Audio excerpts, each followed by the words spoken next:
نو خدای تعالی جل جلاله ورته وویل چې جنت د ژړا ځای نه دی، جنت د خوشحالۍ د راحت او د ارامۍ ځای دی. ته خو نو اوس ژاړې، نو تاسې کښته سئ دنیا ته چې دنیا ما د غم او د ناارامۍ ځای پیدا کړی. هر څوک چې هر رقم وي هغه ځای ته باید ولاړ شي. ته که خوشحاله وای نو په جنت کې به وایي، چې خفه یې ژاړې نو د ژړا ځای دنیا ده، د غم ځای دنیا ده. نو کښته سه د دار السرور څخه و دار الغرور ته، د خوشحالۍ د ځای څخه و ځای ته د خطا کېستو چې دنیا ده. په دنیا کې خلک په ژوندو په کورو کهولو په شانو خطا دي، مګر حقیقتا د غم او د خوابدۍ ځای ده. مګر دغه لفظ یې په جمع ورته ویلی دي، وقل نهبطوا بعضکم لبعض عدو. دوی کښته سئ، دوی معلومه شو چې دی یو نه دی، دوی کښته سئ، ځینې ستاسې به د ځینو دښمنان دي، یعنې ځینې ستاسې به یعنې نر به د ښځې، ښځه به د نر، مار به د انسان، انسان به د مار، طاووس به د انسان، انسان به د طاووس، یو د بله به سره جوړېدل. اوس که زموږ په لاس طاووس راشي، لکۍ بیا لا ور وکاږو، ګړه بڼې هغه کتاب کې ښځه په قرآن شریف کې ښځه دغه دې سودا شوې ده، بس ځینې کاږي. نو چې ته د طاووس بڼې کاږي، که د طاووس نو ته په لاس ورسې، خو ارګوره په لاس کې ورسې، دی بېچاره مشوکه د ارام شی دی کې یم ارمان ارمان چې دی په خبر وای چې دی ما بڼې کې لا نه راپرېږدي، او بیا د ده وس قادر وای. همدارنګه مار وګورئ چې د انسان څومره دښمن دی، هر چیرې چې پیدا کړي خوري. انسان بیا د مار څومره دښمن دی، هر چیرې چې پیدا کړي وهي واشنې. ښځه وګوره چې د نره سره عجب په دوستي کې دښمني کوي، جاد دې سم و قربان دې سم و راوت کېږه و مېړه مې و خپل مې و دوست مې وسه دا نو راوړه، دا نو راوړه نو دښمني ده. نو د دې فرمایش 2000 افغانۍ وي، د دې چې دا نو راوړه هغه 2000 روپۍ وي، په دوستي کې دښمني. خدا دې هم ورته وایي انما اموالکم و ازواجکم عدو لکم، وایي مانجینې ستاسې دښمنان، او چې دښمنه مې ده نو راځئ چې ډانګ به راوخو دستي راته وایي، یا نو عفو ورته کوئ. خدا وایي داسې نو دښمنه نه ده چې ډانګ و سوټۍ و چاړه پر راواخې، یعنې دغه د دې فرمایشو دا د دې کارونه د دښمنۍ. زموږ بیا هم لکه د دوی سره دښمنان و چې دې ته بیا کښېنوئ، وایي په ګرد جهان کې تر ده بل دښمن نسته، ته څه ډول دیوالو کې کښېنولی یم ګرد ته مې نه پرېږدي، دا نو د سر مدعي مې نه دی، نو مې څه شي پرېږدي. خیر خو نو دغه د غم و دنیا ته الله جل جلاله ټول راکښته کړله او راویې کړه. چې د دې په راکښته کېدو کې مفسرین بحث کوي، وایي چې سیدنا آدم علیه السلام مبارک و سرنجیب ته راولېږئ چې په هند کې واقع. که تاسې فکر وکړئ په ټول دنیا کې، په ټول دنیا کې دومره عجب عجب ګلان نشته لکه د هند په مملکت. هر قسم ناولده ګل چې تاسې غواړئ په هند کې شته. علت یې څه دی؟ د آدم علیه السلام اوښکې په سرنجیب کې چې 200 کالې ژړلي دي، 200 کاله دا داسې بهېدلي دي چې چینې وو، رودونه وو، شیلې په دغه اوښکو لندې سوي دي. د ده د اوښکو څخه داسې مختلف ګلان او خوشبویه شان پیدا سوي دي چې انسان حیران. بیبي حوا نهایت په جده کې راکښته کړه. جده د مکې شریفې څخه یو 2 ساعته قدر لار ده، لکه فرض یې کړه زموږ کلاب یا تر هغه نو کې راکښته ده، نږدې شار صفا یا داسې. او طاووس یې و هغه ځنګلانو ته د هند راکښته کوي. همدغه علت دی چې د هند په شاوخوا کې طاووسان ډېر پیدا کېږي، زموږ په شاوخوا کې. مار یې و سجستان ته د اصفهان راکښته کوي، په ایران کې واقع دی، هلته ماران ډېر.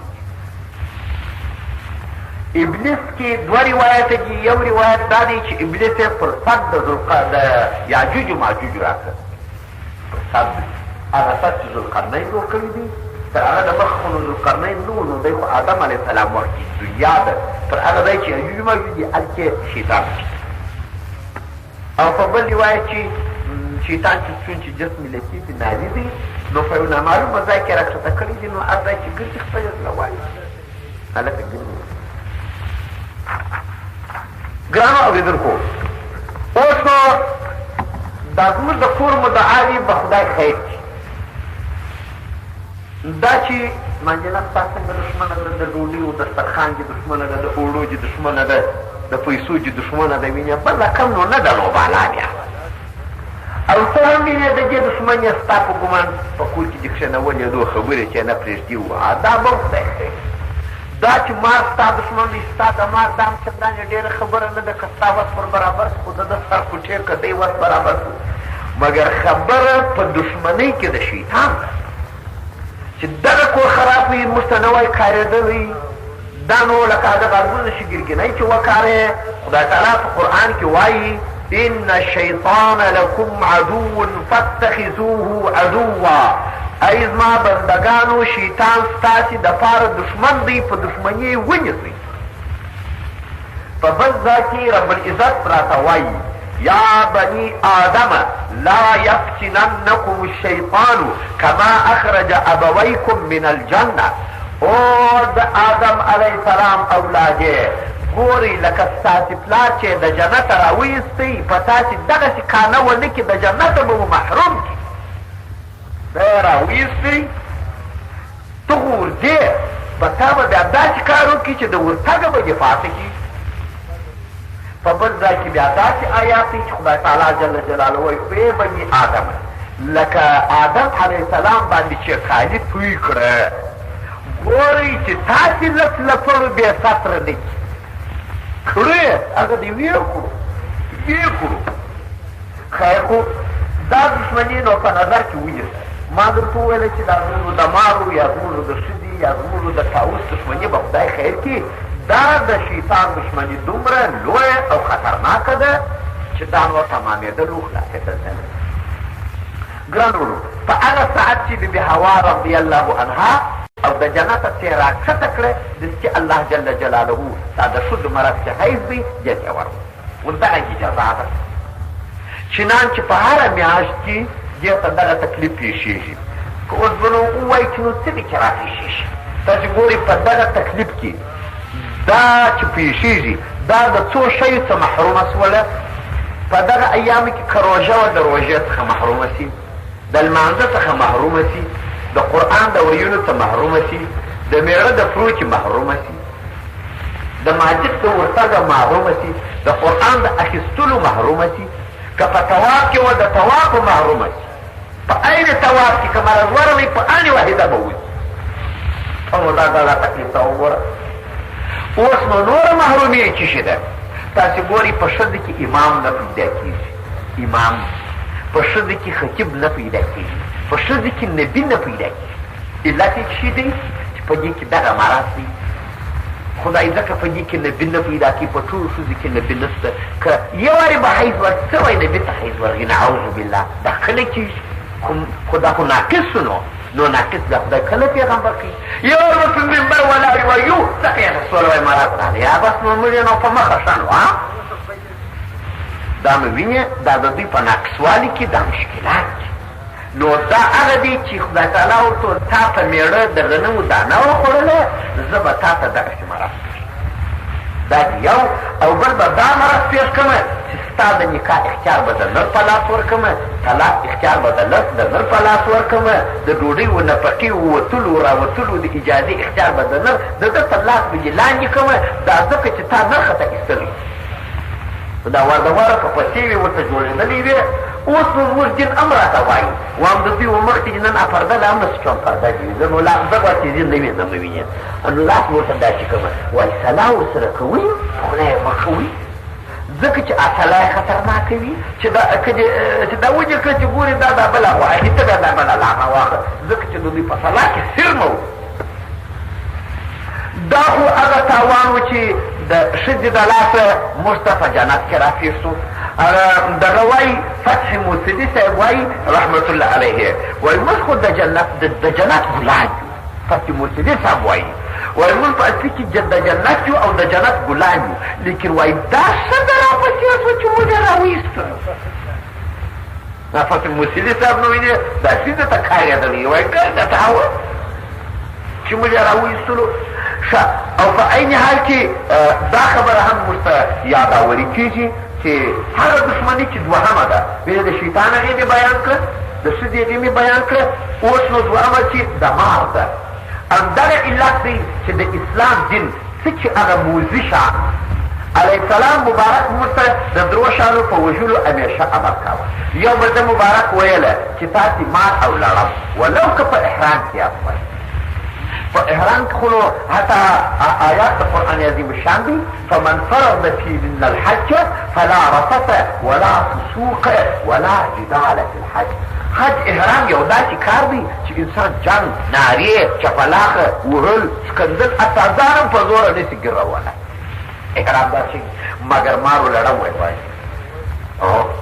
ولې چې دا قتل الموذي قبل ان یوذي مار یو داسې شی دی د هغه رئیس چې زموږ د ده هغې سره پرته ده ځکه چې قطعا دوست کېدی نه چې د انسان دغه شان چې موږ مثلا ځینې خلک یې نسي مارګران لکه مار لړم پلانکی دا ځکه شریعت ممنوع کړي دي چې زموږ د دوی تر مابین اصلا ذاتاً دوستي ده قطعا دا شان نه زموږ دوست کېدی شي نه موږ د دوی دوست کېدی شو نو ځکه د دوی نیولو دا شان منع دي او وژل یې جایز دي علیه السلام مبارک به ویله ول که تاسې لیدئ دا کربوړی کربوړی نه دی دغه وژنې مې پرېږدئ چې د ځینې پیغمبرانو پر مرګ باندې د خلکو ته لار وښولې ده چې پیغمبر به پټ شو ده به ورته داسې چې را په دغه وي کربوړی به سر مې ورته داسې کول دغه نو وایي وحش دی علیه السلام مبارک یو دغه یاد کړي دي یو یې دا سپی یاد کړي دي چنانچه د مدینې منورې سپي ګرده مړه کړل مړه یې کړي بیا دا دغه راله ورته د اطرافو خلک ستا قربان کړم موږ دا بودګان دي وو مواشي دي وو دا شان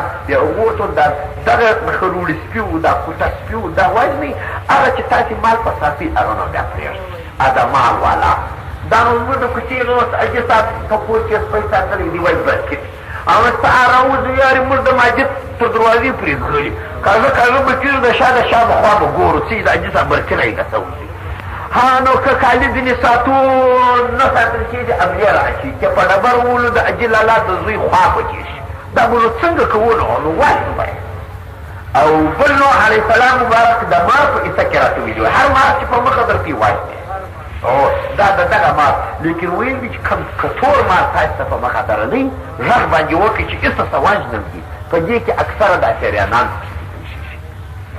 همدارنګه علیه السلام مبارک موږ ته دغه په حصه کې راته ویل دي موږک وژنه یاستې علیه السلام زړه مه باندې سوځئ ځکه چې دا موږک یو د هغه کسانو څخه دی چې فساد جوړوي علیه السلام مبارک چې مسله اواره کړې وه نو دی تللي او دا څه ته څراغ نه وي چې لګېدی کرام موږک د چیرو د خوا لګولې پلیته راکش کړې ده پر مسله یې پېښه دی د مفسدینو څخه دی دا شمونه ډېر کوي دا کتاب چې وایي تاسې لګولی څراغ مه پرېږدئ اور په خونه کې مه پرېږدئ مه ورته بېجېږئ علت یې دا دی چې دا خونه موږکان لري دا موږک راځي که چیرې یو کوربچه وشی وه هغه ورته راڅکي دا اور ته دی نو څه یې کوي دی داسې حسد دی وایي ما مړ کړئ خو دوی دې وسوځي دا د اسده دی کور خرابوي ځان اوبو ته اچي وایي زه دې په اوبو کې ټاکو ټمبسم خو د دغه خلکو اوبه دې مردارې شي او د سونه دې خراب شي اوړه دې خراب شي خو زه دې مړ دغسې راته پښتون ته وایي د ډېر حسد بس او دی ځان وشوړوي په اوبو کې وشوړوي مګر ځان مړ کړي زړه او د سونه خراب نو دا هغه شان دي چې علیه السلام بارک موږ ته د مرګ اوس نو موږ دی کوم پر موږک باندې څوک پورته کړي اجل الله ګناه لري ګناه مخلوق د خدای دی وایي ګناه لري دا څوک بیا ګوره اوس مرګ دلته ته داسې څوک کوم پر مار باندې وایي مکه دی چې پوس ماضي ته ودرېږي داسې شان وینې دا د زړه شوي شان نه دي جین خو د هر شي بحث کړی دی ښه وروڼه کسراتي نو دا خو زموږ د راوتلو کیسه ده اوس نو خدای څه ورته وایي ولكم في الأرض مستقر ومتاع إلى حين. زي اے انسان تاسې کښته کړل، تاسې دپاره مې په مځکه کې ځای د قرار چې چیرې به استېږ ومتاع إلى حين، او اسباب د نرخې تر معینه وخته. دا مې ستاسې دپاره تیار کړي دي بیا راکوه. یعنې آدم علیه السلام نو نه راسي خدای ما مه باسه زه نو ته څه وکړم چې وکړم چې دا ستاسې دپاره ځای د استوګنې ځای د خوراک درته تیار. انو آدم علیه السلام مبارک مځکې ته راوستی، ځای د قرار د هر چا، هم د ځای د قرار د اولاد یې معلوم دی چې د پلار په ملا کې د مور په ناز کي، هم ځای د قرار د استوګنې معلوم دی چې په پلان کې کوڅه کې تیز دی په پلان کې، هم ځای د قرار د قبر معلوم دی چې ته چیرې شخیزه زه چیرې. او د هغه په مابین کې چې دا ټول انسانان ژوند کوو، هر چیرې چې ژوند کوو ټول اسباب د ګذران د چا هغې ښه ډېر برابر، د چا هغې نیم برابر، د چا هغې بیخي اعلی برابر، د چا هغې اوسط برابر. دا نو الله د هر چا خپل ګذران برابر کړي دي. تر هغه وخته چې مړ کېږي هغه ستا خوراک څښل ګذران تا ته رب برابروي. او دا یوه وعده ده. نو آدم علیه السلام ته خدای تعالی جل جلاله ویلي وه، ویلې تا که د غنمو دانه وخوړه په ډېر سخت مشقت به اخته شي. نو دی اریان چې دا مشقت یې دی چې شوي دی چې راځي خوا به کوي یوازې رالي دنیا ده یخ وي باد ګرمي وي.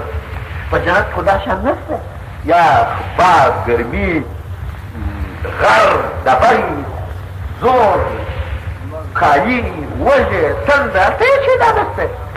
دا نو تیار نه کړم یخ مې کېږي نو په څه شي ځان پټ کړم، ګرمي مې وسو په څه شي یخ کړم، پرې سون څه وخورم وڅښم، ورې سون څه وخورم.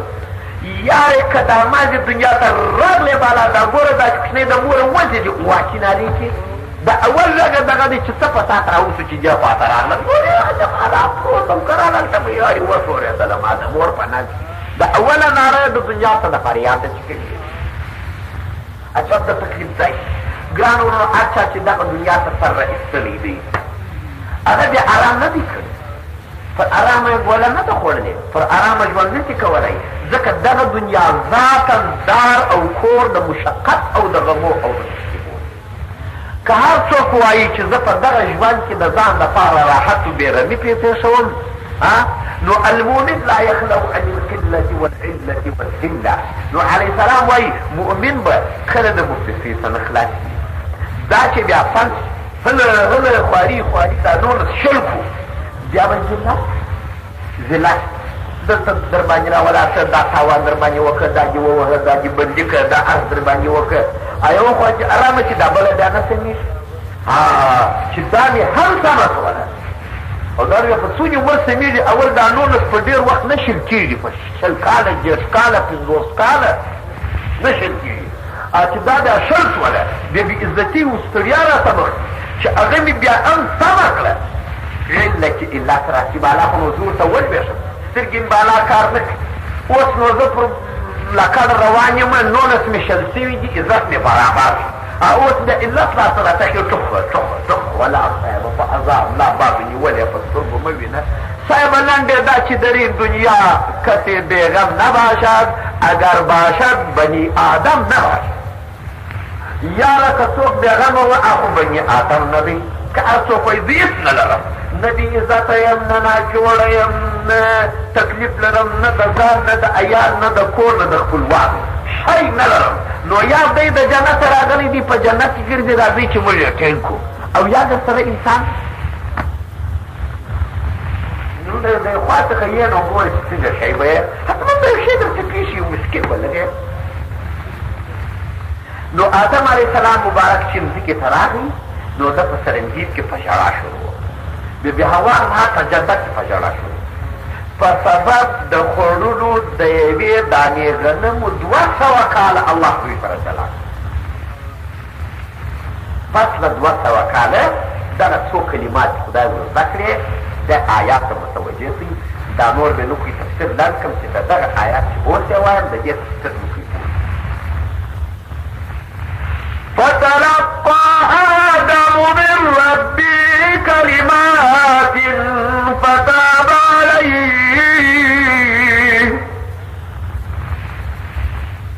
إنه هو التواب الرحيم.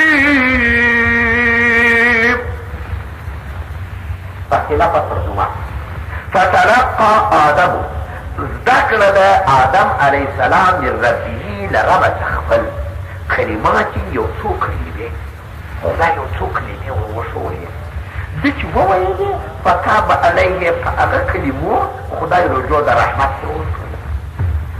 انه هو التواب الرحیم دغه خدای چې دی ښه توبه قبلونکی او رحیم پروردګار. ګران اورېدونکو دلته دوه سواله موجود دي. اول سوال مو دغه دی چې دغه کلمې څه شي وې چې رب وښولې یاو او دوهم دا لفظ د تواب الرحیم راغلی دی وایي په دغه ځای کې یو حکمت پروت دی. حکمت وایي آدم علیه السلام نو کوم ګناه کړی و چې توبه یې پرې کښلې. باریکه دلته دی موږ په پرون کې وویل چې انبیا د ګناه معصوم دي. وایي اصلا دغه د ده نقل چې ورته جوړ کړي دا د پاره د دې و چې اولاد ته یې تعلیم ورزده کړي. د آدم علیه السلام ګناه نه ده کړې دا یې ورزده کول چې ته دغه چم وکړه د جنته چې راسې ژاړه توبه کوله چې ستا اولاد بیا ګناهکاره دی. هغه که ګناه وکړه بیا به دغسې راته ژاړي توبې به کاږي زه بې بخښمه. دا دې هغه تعلیم ورزده کوه. دا تعلیم خو ستا د زوم سړي سرتوب ته دغه تاخچې ته وغورځوي دی وایي ته راته وغورځه زه به وغورځوي. تعلیم دی د خصوصا اولاد تعلیم د مور او پلار زده کوي. یو کوچنی چې دا مور پلار ته داسې ګوري دا مور چې پر وظیفه داسې شوري یا پلار او کوچنی د چمې جوړته شنولي هغه هم په شورېدل. که مور سجده وکړه دی هم هلته هغه لمن ممن یې تر شا پورته کړي دی په سجده او که فرض که مور پلار یې دا بل رقم شرخصو ډال چې زده و بیا زوی هغه چا مو چورته وګوري چې ولا بابا و اجه پراخس راغلی دی په مابین کې جستسو سره غوري دا خو قانون دی. نو چون چې آدم علیه السلام زموږ پلار او ببې حوا طرف دا د توبې ترتیب ور وښوي دا اصلا نه دوی ګناه کړی دی نه دوی توبې کښلو ته ضرورت لري. دا زموږ دپاره تعلیم و چې که تاسې ګناه وکړه دا لاره بیا دغه رنګه ده. دا د خدای مهرباني وه په دې کې سر اوس نو اول راسو دغه کلماتو ته چې دغه کلمې څه شي وې. یوه ډله تفسیر د سعید بن جبیر او عبدالله ابن عباس رضی الله تعالی عنهم دوی وایي دغه کلمې داسې دي. و آدم علیه السلام چې پس د 200 کاله نوښتلي نه پس تنګ کړي نو یې وارې د رب سره خبرې وکړې څه ورته وایي ویا رب الم تخلقني بیدک بلا واسطه تنو عربي پرېږده پښتو به راغله والآن خدایه تا په خپل یاد بلا کیف تا په خپله زه جوړ نه کړم. خدای ویل هو والالهي تا زما خټه په خپله راونه اخښول. ویل هو والالهي تا روح د امر ردي په ما کې پون نه کوي. ویل هو بلا کیف وینې والالهي تا په خپله جنت ته ونه کړم. ویل هو والالهي ستا رحمت تر غضب د مخه نه دی. ویل هو والالهي نو ما خو دغه شان نه و درته ویلي چې ما ته پیدا کړه ما جوړ کړه ما جنت ته بوځه ما راوباس خو تا ونه کړم. ویل هو تا مې اوس کارم را برابر کړو نه د هغه خبرې ما درته کړې وې چې ما پیدا کړه ما بوځه نه د هغې تاپه ما وکړه اوس ما ژړیې دا خو نو رښتیا کړه ما کړي چې ته ما د پامه آتې استنجي کړي دا څه خبره. دا کلمات یو روایت فکر مو ونیسئ. دوهم روایت دا دی چې آدم علیه السلام امام سجدي صاحب وایي آدم علیه السلام چې دنیا ته راغی چې ده وژړه آخر یې خدای ته وویل والالهي په روی د محمد علیه السلام ومخته خدا ویل دا کلمات چیرې پیدا کړې والالهي په ما کې چې د روح پوکړي ما چې خلاصې کړې پر لوح محفوظ مې ولیده چې لا اله الا الله محمد رسول الله. نو دا د پیغمبر نوم ما ستا د نامه سره حق پکار دا د دنیا قانون دی. یو سړی چې د چا سره اړ پر اړ شي د هغه دا کار په بل سبا هغه ته وایي. مثلا حاجي فضل محمد مې ولیدی نن د قومندان صاحب پر اړخ دی، بله ورځ کې مې کار برابر کړو، زه ته هم څومره د قومندان صاحب سره دی وایي کاکا نیمه شنه یم. څنګه نه یم شنه؟ بله ورځ یې پر بغل سره دی. د وینې قانون دی. والالهي ما د ده نوم ستا د نامه سره ولیدی، دا نو مسخره نه دی، تا برناکه نه دی نوشته کړي. نو زه د دغه څه پوه شوم چې دغه پیغمبر ستا په دربار کې معتبر دی، نو بخښې مې خدای بخښلی مې دغه دپاره مې راوستې چې دی ستا څه پیدا کړي. دریم روایت یې د دې دا دی چې آدم علیه الصلاة وسلام دغه کلمات یې وویلې چې ربنا ظلمنا انفسنا وان لم تغفر لنا وترحمنا لنكونن من الخاسرین. بل روایت یې چې ای ربه موږ ظلم کړی دی پر ځان باندې، که ته موږ ونه بخښې او رحم را باندې ونه کړې موږ به د خاسرانو څخه شو، زیانکاران. بل روایت راوړي دلته خو ما رب وایي چې ما کلمات وشولي، اوس نو دا کلمات معلومې نه دي چې څه شی رب وشولي. څوک وایي دا دي، څوک وایي هغې زه دا څو روایت درښیمه. بل روایت وایي دا دی چې داسې کلمات ده وویلې لا اله الا انت سبحانك وبحمدك عملت السوء وظلما وظلمت نفسي فاغفر لي انك انت خير الغافرين. لا اله الا انت سبحانك وبحمدك عملت السوء وظلمت نفسي فارحمني انك انت خير الغافرين. لا اله الا انت سبحانك وبحمدك عملت السوء وظلمت نفسي فتب علي انك انت التواب الرحيم. دا کلمات چې د وویلې نو نه وبخښ. بل روایت یې دا دی وایي آدم علیه السلام چې ډېر ژړلی، خدای تعالی جل جلاله و ملکو ته وویل چې آدم علیه السلام ته پر دغه ځای چې زما عرش و، عرش خو خدای پورته کړي، پر دغه ځای آدم علیه السلام ته زما بیته جوړه کړي چې دی راشي طواف کړي. دا چې اوس مکه شریفه ده، نو آدم علیه السلام مبارک ته سرنجې به خدا وایي ته به ځې زما په بیته به طواف کړي. نو دی د هغه ځایه خرالي حرم ده.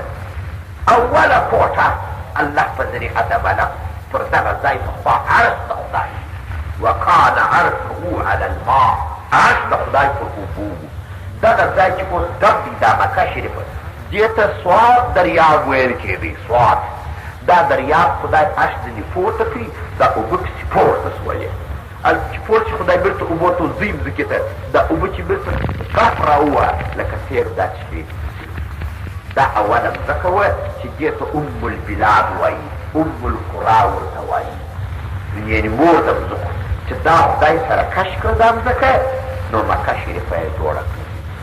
نو دغه ځای معلوم و، نو چې په آیاتو سره ثابته شوي دي ان اول بیت وضع للناس للذي ببکة مبارکه. خدای وایي هغه اوله کوټه مې د انسانانو لپاره په مکه شریفه. نو دا چې جوړه کړه آدم علیه السلام راغی طواف یې وکړي، صفا او مروه. نو په هغه وخت کې لا نه وه تیاره شوې، دا خو د وروسته نو وینې د اسماعیل علیه السلام په وخت کې تیاره شوه. ده چې طواف وکړي پس هغې دوه رکعته لمونځ یې هم وکړي.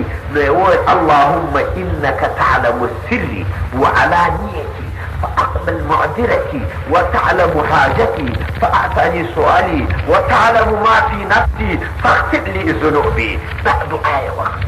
خدای وایي چې دا دعا دې راته وکړې، زما پر بیتې د پتان په شان دا وګرځېدې، بالا مې وبخښلې، مګر سبا به ورځې اووه پلانکي دښت. نو دی دښت په هغه دښت کې د ای خوا څه بې هوا هم پر راوته وه. دښت اول انسان ښځه ته ولیدل، په دې دوه سوه کالې انسان ته نه ولیدل. چې وکتل یوه ښځه را روانه، شل چې ته وکتل یو سړی را روان، ماره تک ټول سیم دي، د دنیا هوا وهلې دي، ژړا سیم دي، تکلیفونه وږي تنګي، نه هغه دوه سوه کاله دي ډېر عمر دي، نه هغه دی پېژني نه دی هغه. نو جبریل امین خدای ورته راواستاوه. ول آدم علیه السلام هغه ښځه پېژني، ورته وویل په پوهېږم چې انسان دی، وګوره چې کومې دا دې هوا دغه ده د دې اواز چې دا سړی پېژني ولیا ول دا آدم علیه السلام و هغه یې جوړه نو دغه ځای معلوم و نو چې په آیاتو سره ثابته شوي دي ان اول بیت وضع للناس للذي ببکة مبارکه خدای وایي هغه اوله کوټه مې د انسانانو لپاره په مکه شوې نو دا چې جوړه کړه آدم علیه السلام برابر راغی طواف یې وکړي صفا و مروه نو په هغه وخت کې لا نه وه تیاره شوې دا خو د وروسته نو وینې د اسماعیل علیه السلام په وخت کې تیاره شوه ده چې طواف وکړي پس هغې دوه رکعته لمونځ